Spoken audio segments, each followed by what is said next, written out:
I was down to my last $7,200 and sleeping on a folding cot in my sister's garage when I saw the auction listing for a broken sweeper truck. The photo showed a rusted Hulk with a cracked windshield and a bumper held on by bungee cords. I had no business bidding. I had never changed my own oil. I couldn't tell you what a carburetor does. But I'd been unemployed for 9 months. My wife had left 6 months before that.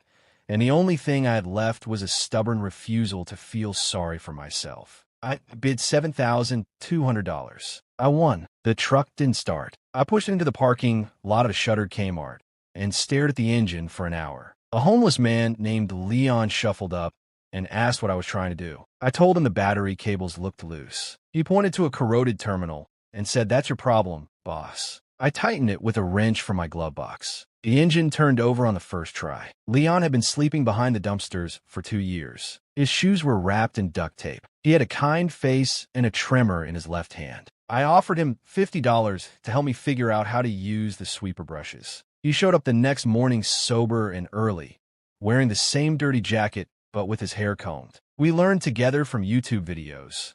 A guy in Texas who filmed himself fixing a similar model. We burned through 3 batteries and a lot of bad language. Leon never complained. He brought us coffee from a gas station that let him use the microwave. We picked up our first contract 2 weeks later, a small church parking lot for $80. I paid Leon $40. He bought a sleeping bag and a new jacket from Goodwill. That was 4 years ago. Today we have 9 trucks, 14 employees, and contracts with 12 apartment complexes, 3 strip malls, and a Costco. I own a 2-bedroom house with a Rayall foundation. Leon has an apartment with a key. He called me last Christmas to say he bought a couch. He sent me photos of his cat. He calls every Sunday to ask about the routes. I call him back because he's my best friend. I'm not a normal person.